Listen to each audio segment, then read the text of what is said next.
பிரீமா Facey அப்படின்னு ஒண்ணு இருக்கு. அந்த பிரீமா ஃபேசி அப்படின்னா என்னன்னா, அதாவது வந்து ஒரு வழக்கோ இல்ல வந்து ஒரு புகாரோ அது கொடுக்கும்போது அதுல ஒரு முகாந்தரம் இருக்கணும். அந்த முகாந்தரம் இருந்தாதான் அந்த வழக்கு வந்து போலீஸ் விசாரணைக்கு எடுத்துப்பாங்க.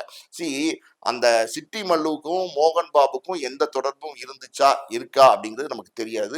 இல்லாம ஒருத்தர் வந்து கம்ப்ளைண்ட் கொடுக்குறாரு. ஏதோ ஒரு இடத்துல ஒரு கிராமத்துல இருந்து ஒருத்தர் கம்ப்ளைண்ட் கொடுக்குறாருன்னா அந்த கம்ப்ளைண்ட் உடனே எடுத்துக்க மாட்டாங்க.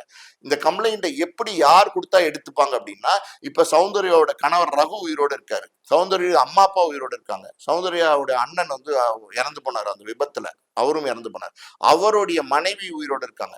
இப்படி சௌந்தர்யா ரத்த சம்பந்தப்பட்டவங்க யாராவது இப்படி ஒரு கம்ப்ளைண்ட் கொடுத்து, அதாவது வந்து எங்களுடைய சொத்து இது கிட்டத்தட்ட 100 கோடி ரூபாய் மதிப்புள்ள சொத்து, இதை வந்து மோகன் பாபு வந்து எங்களை மிரட்டி வாங்கிட்டாரு, இல்ல வந்து அவரே எடுத்துக்கிட்டாரு, இப்படி ஏதாவது ஒரு கம்ப்ளைண்ட் கொடுத்தா அந்த கம்ப்ளைண்ட்ல ஒரு முகாந்திரம் இருக்கும். அதாவது வந்து முகாந்திரம் என்றது ஒரு ஆதாரம் இருக்கும். ஆதாரம் இருக்கும்போது அதை போலீஸ் விசாரிக்க எடுப்பாங்க. தனக்கு தேவைன்னா எடுத்து விசாரிக்கும், தேவையில்லைன்னா கிடப்புல போட்டோம். அப்படி கிடப்புல போட்டுட்டால் இவர் வந்து அதாவது வந்து சிட்டி மல்லுங்கிற ஒரு கோர்ட்டுக்கு போய் நியாயம் கேட்க வாய்ப்பு உண்டு. அதாவது வந்து வழக்கா தொடுக்கிறதுக்கு கூட ஒரு வாய்ப்பு இருக்கு.